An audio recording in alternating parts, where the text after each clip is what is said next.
सीता जी आ गई मंडप के पास, आचार्य ने पूजन प्रारंभ किया। सबसे पहले पूजन किसका किया है? गुरु गौरी। सबसे पहले गुरु का पूजन किया है। सीता का गुरु कौन है? जिसका जो मंगल कार्य करता, पूजन पर बैठता, सबसे पहले प्रभु गुरु का ध्यान करता है। गुरु बिन न तो ज्ञान होता है, न भवसागर पार होता है। सबसे पहले गुरु का पूजन हुआ है। और दूसरा भाव यह है, आचार्य कर गुरु, उनके गुरुओं ने पूजन प्रारंभ कराया है। ये दोनों भाव इस लाइन में आते हैं। जैसे आचार्यों की विद्वता है, वैसे अपने भाव को पढ़ते हैं, वैसे अपने भाव को समझते हैं। गुरु का स्मरण सभी को होना चाहिए। सर्वप्रथम गुरु का ही स्मरण होने के बाद ही सारे आगे कार्य करना चाहिए। ब्रह्म से भी गुरु का महत्व ज्यादा होता है। और एक है कि गुरु ही जैसा कराए वैसा करना चाहिए। तो आज गुरु पूजन करा रहे हैं। दोनों भाव एक है, दोनों सकारात्मक हैं, इसमें किसी टिप्पणी की आवश्यकता नहीं। पहले पूजन किया है गौरी, गणपत, मुदित, विप्र पूजा वहीं ब्राह्मणों का पूजन किया है। गणेश, गौरी, वरुण, नवग्रह, ये नियम है। सबसे पहले गणेश जी का पूजन होता है, फिर गौरी का पूजन होता है, फिर वरुण का पूजन होता है, फिर नवग्रहों का पूजन होता है। इसके बाद आदि देवताओं, जितने भी देवता मौके पर उपस्थित होते हैं उनका पूजन होता है। जैसे घर में पूजन प्रारंभ किया, सबसे पहले गणेश जी का पूजन करना चाहिए।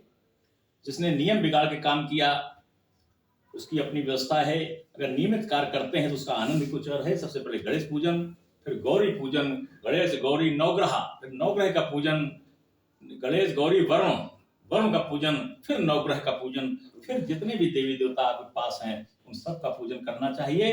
वही आज सीता जी का पूजन कराया गया है। और वरुण का पूजन कराना चाहिए। वरुण वरुण अलग है, वरुण जल का देवता है। वरुण ब्राह्मण हैं जिनको 5 वर्ण किए जाते हैं। जो तो ब्राह्मणों का पूजन कराया गया है। पूजा वही ब्राह्मणों को पूजन कराया है, ब्राह्मणों को वर्ण किया गया है, उनको दान दिया गया है। ऐसे शुभ कर्म रीत और वेद रीति और कुल रीत के अनुसार हमारे दोनों गुरुओं ने कराए हैं।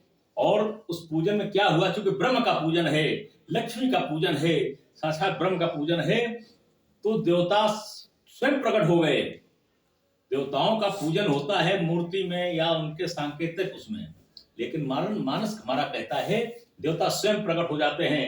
सुर प्रगट पूजा ले ही देहि असीस अत सुख पावहि। देवता स्वयं प्रकट हो गए और जैसे जिस देवता का पूजन किया गया है स्वयं अपने हाथ प्रसार करके पूजन को ग्रहण किया है, साथ ग्रहण किया है और शुभ आशीर्वाद दिया। स्वयं साक्षात प्रकट हुए हैं ब्राह्मणों के बीच में, स्वयं सारे देवता आए हैं।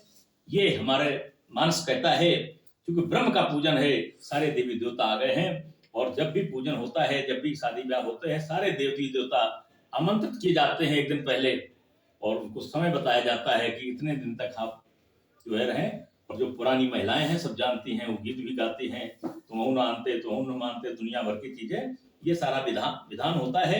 आज ठीक वही व्यवस्था है, लेकिन यहाँ साक्षात देवता प्रकट हुए हैं। मधुपर्क मंगल द्रव्य जो यही समय मुनि मन मोह चाहे। जब जो पूजन की आवश्यकता है वो पूजन हमारे मुनियों ने कराया है।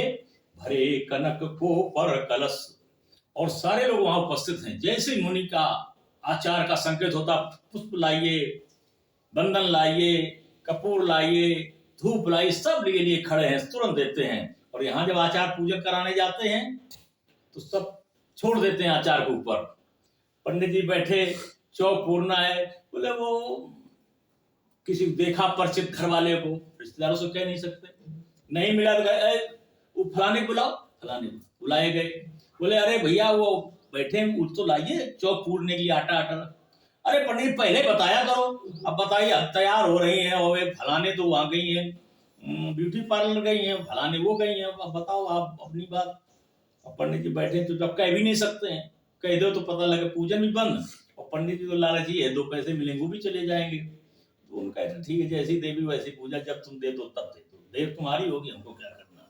अब देर सवेरे से पंडित जी को दे दिया गया चौक पूरने की आटा, चौक लगाया। फिर पंडित जी बोले कलश लाइए। अब फिर पंडित जी आप बताते नहीं हो, पूजन सामग्री पहले लिखा लाते हैं 10 दिन पहले से, लेकिन मौके पे कुछ नहीं रखे, कोई कहीं रखे कोई कहीं रखे। तो ये क्या है? ये आस्था नहीं है, ये समर्पण भाव नहीं है, ये त्याग नहीं है। पहले की जो माताएं हैं, जो संस्कारिक लोग हैं, वो पूजन की व्यवस्था पहले करके रखते हैं और एक व्यक्ति वहां बिल्कुल मुस्तैद बैठता है, जैसी जरूरत होगी उसे देंगे। ऐसे ही आज मंगल कार्यक्रम में, सीता जी के कार्यक्रम में सभी लोग सब अपनी अपनी जिम्मेदारी निभा रहे हैं, सब लिए बैठे हैं। जहां जो भरे कनक कोपर कलश सो तब लिए हैं पर चारक रहे। जैसे जैसे जो आचार कहते हैं वैसे वैसे तुरंत ये है। चूंकि अगर मुहूर्त निकल जाएगा, अगर किसी चीज को लाने विलंब कर दिया तो मुहूर्त निकल जाएगा। जब मुहूर्त निकल जाएगा तो पूजन का महत्व तो समाप्त हो जाएगा।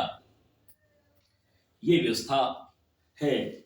और आगे और आता है, कुल रीत प्रीत समेत रवि कही देत सब सादर कियो। हमारे रवि, क्योंकि सूर्य कुल है राम का, तो सूर्य देवता ने स्वयं आकर के बताया है, स्वयं उपस्थित हुए हैं कि हमारे ये रीत है, हमारी सूर्य वंश की रीत है। उस रीत से ऐसे ऐसे कार्यक्रम किए जाते हैं। जैसे अपने बुजुर्गों में एक बैठता है, बताता है फलाने बाबा, फिर फलाने बाबा, फिर फलाने बाबा, अंत तक बताता है। इसके बाद सब गणेश गणोश सबके पूजन होते हैं, सब एक बढ़िया में सबको सम्मान दिया जाता है, सुरक्षित रखे जाते हैं सभी देवी देवता। आज यहाँ वही व्यवस्था है। हमारे सूर्य देवता आ गए हैं और वो अपने कुल की रीत बताते हैं। कन्या के कुल की रीत नहीं चल रही है, यहाँ सूर्य के कुल की रीत चल रही है, यानी राम के कुल की रीत चल रही है। जैसे रीत रिवाज से कार्यक्रम होता है वैसे कार्यक्रम कराया जाता है। यही भांत देव पूजाय सीतहि सुभग सिंहासन दियो। सारे देवी देवताओं का पूजन कराया गया है। सीता को बढ़िया सिंहासन दिया गया है, बिठाल दिया गया है। सिया राम अवलोकन परस पर प्रेम काहु न लख परे।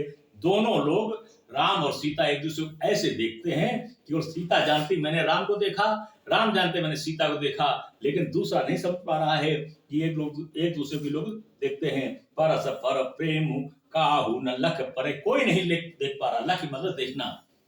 दोनों शर्मा रहे हैं और तिरछी निगाह से एक दूसरे को देखते हैं। अंदर से बड़ा प्रेम है, बड़ा स्नेह है, लेकिन समाज की रीत है, लोक रीत है, प्रकट नहीं कर पा रहे। जब प्रकट नहीं कर पा रहे तो लोग देख भी नहीं पा रहे। ये लोग दूसरे को देखे भी हैं। सीता अपने अपने सीधे बैठी है, राम अपने सीधे बैठे हैं और दोनों एक दूसरे पर बड़ा अंदर से प्रफुल्लित हैं। अगाध स्नेह है, मिलने को आतुर हैं, देखने को आतुर हैं। तिरछी निगाह से एक दूसरे को देखते हैं, लेकिन प्रकट नहीं करते। अंतर मन प्रकट नहीं करते, अंदर स्नेह प्रकट नहीं करते। दूसरा कोई देख नहीं पा रहा है। मन बुद्ध बरबानी अगोचर प्रकट कवि कैसे करें। मन अंदर है, मन से देख रही सीता प्रभु राम को, राम देख रहे मैया सीता को। मन कैसे प्रकट हो सकता है? बुद्धि से विचार कर रहे हैं, सीता ऐसी है, सीता ऐसी है, सीता का रंग ऐसा है, सीता की गुणवत्ता ऐसी है, सीता ऐसे आ रही थी, सीता ऐसे जा रही थी, सीता ऐसे बैठी है। बुद्धि ये प्रकट कैसे हो सकती है? वरवाणी, ये वर अंदर मुख उसकी वाणी है, उसको कैसे प्रकट हो सकती है? अगोचर प्रकट कवि कैसे, ये अगोचर है, गोचर नहीं हो सकती है, ये प्रकट नहीं हो सकती है, इसलिए प्रकट नहीं की जा सकती है, क्योंकि ये सब गोपनीय होते हैं। अंतर मन, अंतर प्रेम, अंतर स्नेह शादी विवाह होके आता है, पति पत्नी का विशेष स्नेह होता है, लेकिन ये प्रकट नहीं कर पाते हैं, क्योंकि प्रकट करने योग्य ये चीजें नहीं होती हैं। ऐसा हमारा शास्त्र वेद पुराण कहता है। दोनों के समर्पण भाव होते हैं, दोनों का अपनापन होता है, लेकिन हम प्रकट नहीं कर सकते हैं।